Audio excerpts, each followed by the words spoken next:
boats. So the international categories are the Group A and the Unlimited. But this is going to be a great afternoon of racing, so strap on your life jacket and get set to get wet as we go.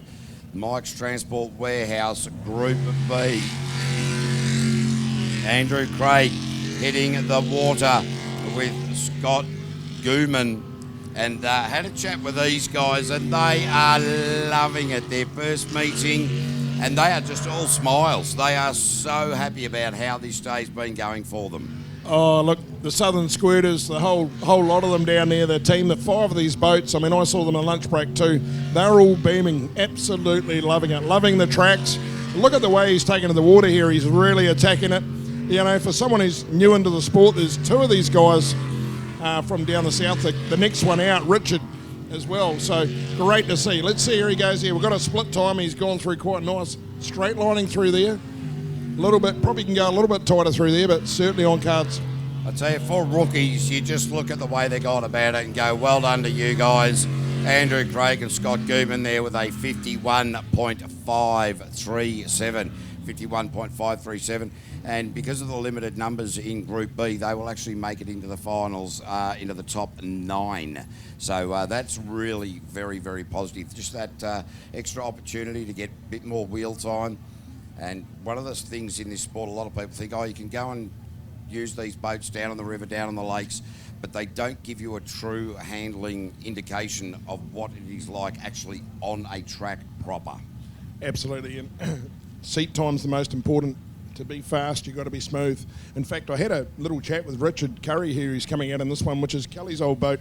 He wanted a few tips at the half-time break, and I said, look, mate, you've got the Weagle Wivel line out there, you just need to straight line, and I've told him to pick on this one coming straight through from the Mouthfresh chicane. So really intrigued to see how this rolls out. He's got the boat, he's got the power.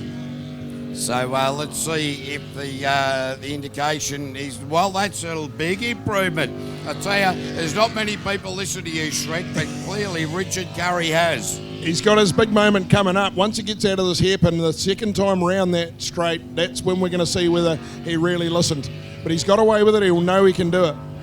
That's right. Get through there once, realise you can do it, then it's getting through there the second time. That's the trick. So the split at a 32.2. So these guys going about it very nicely. Here's his moment. Break.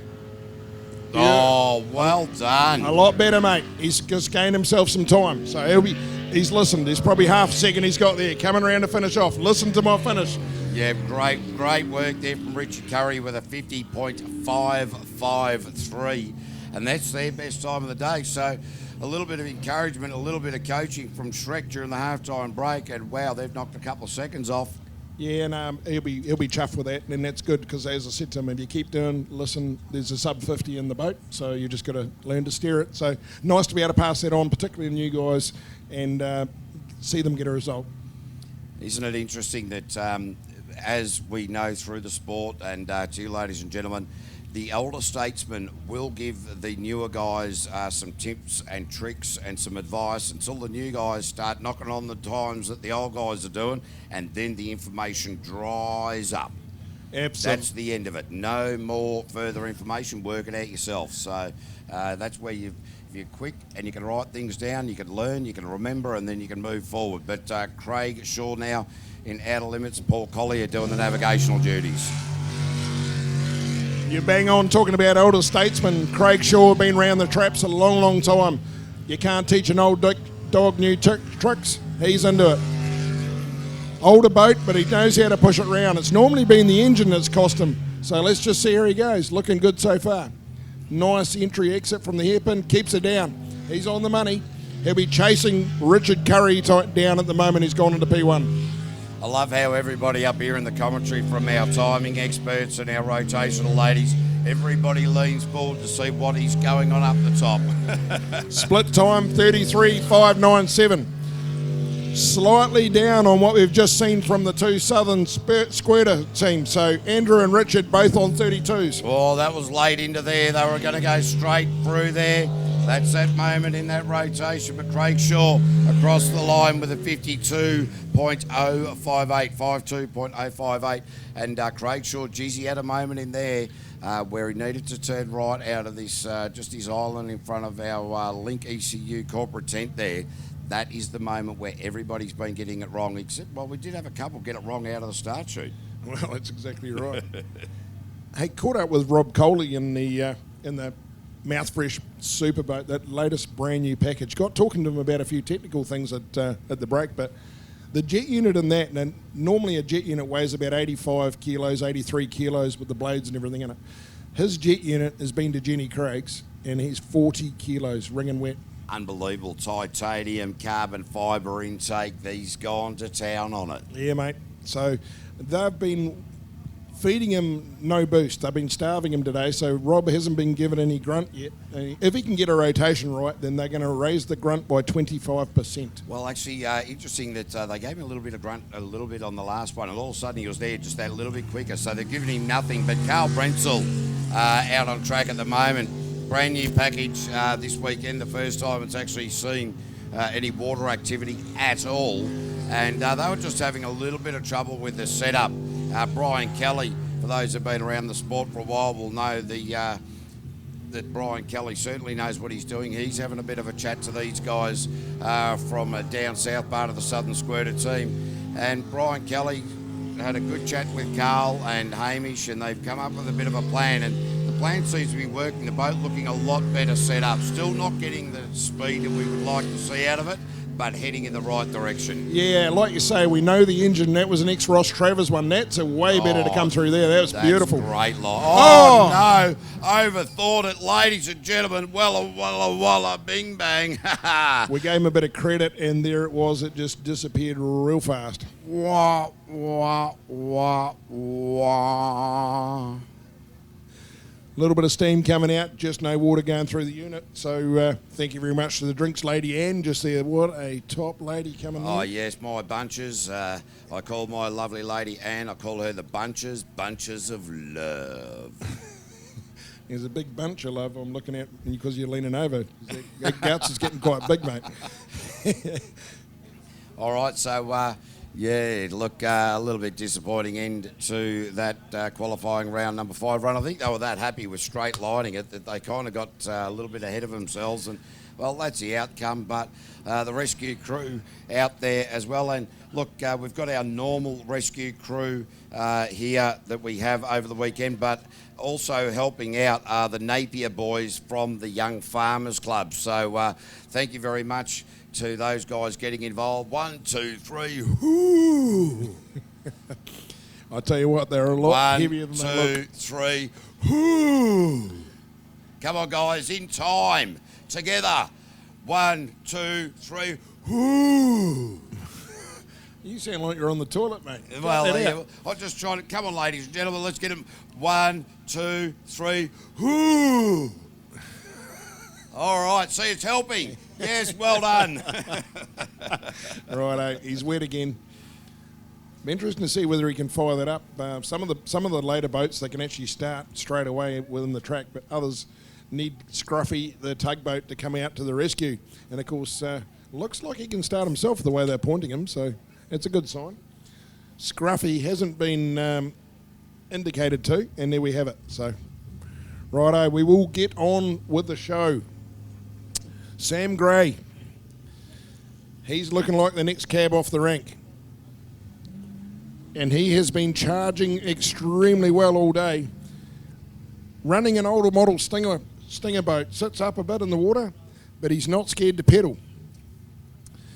Absolutely will get right into it. I love some of the lines he's taking. Like I say, he might be down a little bit on the Flash's hull, but he has got the line sussed. Oh, definitely. And Mike Allen, his compatriot, sitting there right alongside him, and of course the fisherman and the deckhand, respectively, just working very well together as a team. And just waiting for Carl and Hamish to bring their vessel back up onto the trailer, and then we will see Sam Gray move off the trailer. So everything's set down there. Also got Bryce and Kylie Barron in the LJ Hooker machine. They've been doing well. So Well, it's time we'll tell. Q5, Group B, brought to you by Mike's Transport Warehouse. And this will be Sam Gray. I tell you what, they're normally heading out to the fishing grounds at about 9 knots. They get out there a bit quicker than this, but they can't keep the pots on the back. There's no net on the back of that one, mate. And I'm picking there's not too much fish out here either. Not anymore. Righto, keep an eye on Sam. Like you say, won't lift the throttle too much. He knows how to get around his park. He hasn't had any rotation issues at all today.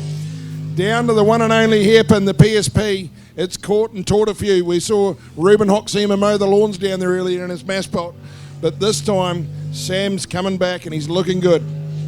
Yeah, Sam Gray. Just the boat sounding really good. The engine's on song. Some very tidy lines. Bit of an ease off there, just trying to find his way into that left channel. I haven't seen him do that before. 32 on the split, slightly better than what he went last time. He's got to bring it home a bit quicker if he wants to knock Richard Curry, who got out there in a hurry, off. We have got, it's round to the finish. Whoa, very, very close. It was a really good second half of the lap. He actually got to 50.587. He got within quickly 0.02 of a second of knocking Richard Curry off. So he was down on the split and then come back in the second half. So yeah, just amazing how he's come and done that, because after the split, that first left-hander, he really backed off going into there. Yep. And that's valuable time, but he's done it very well. And as we keep saying, there are no correct apexes when it comes to jet sprinting. Sometimes going into the hairpin, you can go in there at full noise. Other times people are backing off and there's no definitive answer to right or wrong.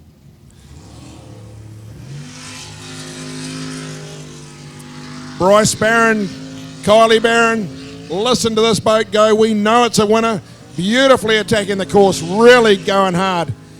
Nice lines, not lifting the throttle at all yet, and the boat's sitting good. He's got it really trimmed up, so the nose is up. Gets away with it getting out of the hairpin. I thought he went a bit hot, but he got away with it. So Bryce and Kylie Barron in this LJ hooker machine. Looking very good at the moment. Nice and wide coming into the split. 32 flat on the split, so he's there or thereabouts. He's within it. It's all going to be the finish. Oh, hesitation. Ugly. Oversteer. He got away with it. Absolutely oversteered that one there. Coming round to the finish. Bit of a double take here. Oh, and he gets a 49.931. Well done. Give him a round of applause, guys. That was a big comeback in the second half of the track and an oversteer. So he takes himself into P1 with a big finish there. That is real good close stuff. LJ Hooker. Yeah, so Bryce and Kylie Barron, great to see them going as well as they are at the moment. And shame we spoke to Chris Rasmussen, and I had a look at the boat during the lunch break. He said it looks good from the outside, doesn't it? I said, it looks bloody great from the outside. He reckons it's more internal, so he's got X-ray like Superman to see into that. Like, unbelievable. This bloke, I wouldn't want to be wearing clothes around him. He's going to see straight through it and cause all sorts of bloody drama, that bloke.